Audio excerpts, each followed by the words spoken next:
पंजाबी तहरीक नाल जुड़े देश वासियां दुल्ले भट्टी दे शहीदी दिहाड़ दे मौके उत्ते पाक टी हाउस 'च इकट्ठ कीता ते पंजाब धरती दे मानयोग सूरमे नूं सलामी पेश कीती।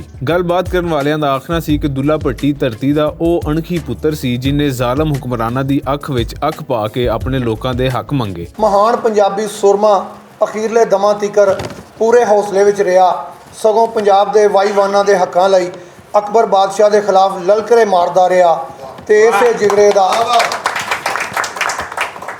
जिगरे दा विखावा करदा ही सूली ते झूल गया। साडी नवीं नस्ल नाल इस तो वड्डा द्रोह होर की है कि सानू भगत सिंह, दुल्ला भट्टी, अहमद खान खरल, मेरम लक की बजाय वो हीरो पढ़ाए जा रहे हैं ਜਿਹੜੇ कि साडी धरती नाल जुड़े भी नहीं साडी तारीख का हिस्सा ने। ਹੀਰੋਜ਼ ਨੂੰ ਯਾਦ ਰੱਖਣਾ ਜਿਹੜਾ ਇਹ ਬੜੀ ਵੱਡੀ ਗੱਲ ਆ ਔਰ ਇਹ ਟਾਈਟਲ ਦੇਖ ਕੇ ਵੀ ਮੈਨੂੰ ਬੜਾ ਚੰਗਾ ਲੱਗਿਆ ਤੇ ਜਵੇਦ ਪੰਛੀ ਸਾਹਿਬ ਨੇ ਜਿਹੜਾ 20 ਸਾਲ ਤੋਂ ਇhtਮਾਮ ਕਰ ਰਹੇ ਆ ਇਹ ਵੀ ਬੜੀ ਗੱਲ ਆ ਕਿ 20 ਸਾਲ ਮੁਸਲਸਲ ਜਿਹੜਾ ਚਲਾਣਾ। ਸਿਰ ਚੁੱਕੀਏ ਤਾਂ ਗੱਲ ਬਣਦੀ ਪਰ ਸਿਰ ਚੁੱਕੇਗਾ ਕੌਣ, ਫਿਰ ਕੋਈ ਦੁੱਲਾ ਭੱਟੀ ਆਵੇ ਫਿਰ ਦੇਵੇ ਉਹ ਲਲਕਾਰ, ਉੱਠ ਮੁਗਲ ਝਗਤਿਆ ਦੁਸ਼ਮਣਾ ਜੇ ਨੰਗੀ ਉਹ ਤਲਵਾਰ। ਗੱਲ ਇਹ ਕਿ ਜਿਨ੍ਹਾਂ ਦੇ ਹੀਰੋ ਦੁੱਲਾ ਭੱਟੀ ਵਰਗੇ, अहमद खान खरल जैसे और जबरू निज़ाम जैसे हों, वो ना जुबान मरती है तो वो ना धी पुत्र मरते हैं। दुल्ला भट्टी कदी ना नस्ल भुलदी जे वाकई ये निसाबां दा हिस्सा होंदी ते मैं इस चीज़ वास्ते हाजिर हाँ। मैं वसीयत उस्ताद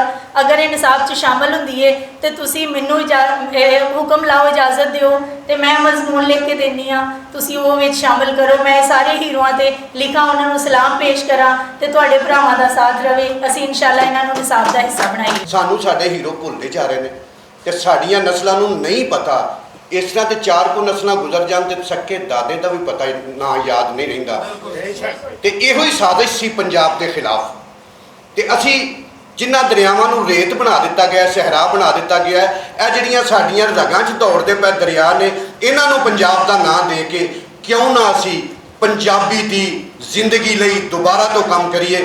अपने विच कोई सिफत जे है ते जम्मण वाली जट्टी दी ए, अकबर बादशाह आने दा नहीं, वटक ते दुल्ला भट्टी दी है। मैनू गुड़ती दुल्ले शेर दी किंज दी भी तौन करा, मैनू गुड़ती दुल्ले शेर दी किंज दी भी तौन करा, मैं कुछड़ खेडिया खंग दे किंज सीने सीर परा। मैं इस प्लेटफार्म ते घुम्मण साहब दे बिहाफ ते ਇਹ ਵਾਅਦਾ ਕਰਨਾ ਵਾ ਕਿ ਅਸੀਂ ਪੰਜਾਬ ਵਿੱਚ ਮੌਜੂਦ तमाम ਸੂਰਮਿਆਂ ਦੀਆਂ ਕਬਰਾਂ ਤੇ ਮਜ਼ਾਰਾਂ ਅੱਛੇ ਤਰੀਕੇ ਨਾਲ ਆਰਾਇਸ਼ ਤੇ ਤਜ਼ੀਨ ਕਰਾਂਗੇ। ਹਰ ਸੂਰਮੇ ਦੀ ਕਬਰ ਤੇ ਕਾਨਫਰੰਸ ਦਾ ਇਤਮਾਮ ਕਰਾਂਗੇ ਮਾਸ਼ਾਅੱਲਾ। ਸਾਲ ਦੇ ਸਾਲ ਉਹਨਾਂ ਕਬਰਾਂ ਦੇ ਉੱਤੇ ਜਾ ਕੇ ਅਸੀਂ ਪ੍ਰੋਗਰਾਮ ਆਰਗੇਨਾਈਜ਼ ਕਰਾਂਗੇ ਤਾਂ ਕਿ ਅਸੀਂ ਲੋਕਾਂ ਨੂੰ ਦੱਸੀਏ ਕਿ ਅਸੀਂ ਆਪਣੇ ਸੂਰਮਿਆਂ ਦੀ ਕਦਰ ਕਰਨਾ ਜਾਣਦੇ ਹਾਂ। ਅਸੀਂ ਆਪਣੇ ਸੂਰਮਿਆਂ ਨੂੰ ਭੁੱਲਦੇ ਨਹੀਂ ਔਰ ਮੈਂ ਸਮਝਦਾ ਉਹ ਕੌਮਾਂ ਹੀ ਜ਼ਿੰਦਾ ਹੁੰਦੀਆਂ ਨੇ ਜਿਹੜੇ ਆਪਣੇ ਆਬਾ ਨੂੰ ਯਾਦ ਰੱਖਦੀਆਂ ਨੇ।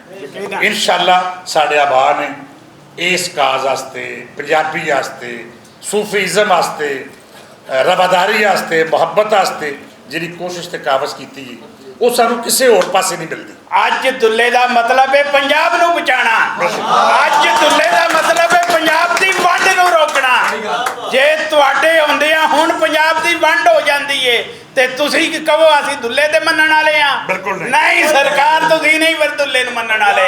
असीं पंजाब नूं नहीं वंडण देना, पंजाब की तकसीम दा सोचना भी ना। तुसी इस निश्चित रखो पंजाब दे जमे जाए कर कर दुल्ले भट्टी जमणगे। इस मौके उत्ते दुल्ले भट्टी की हयाती उत्ते लिखी गई किताब की मुख वखाली भी हुई। सैमीनार मगरों तहरीकी सज्जन दुल्ले शहीद की ढेरी ते गए ते फुल नजराना करदे सलामी पेश की। कैमरामैन हारिस मलिक दे नाल रिजवान असगर भट्ट, भुलेखा TV, लाहौर।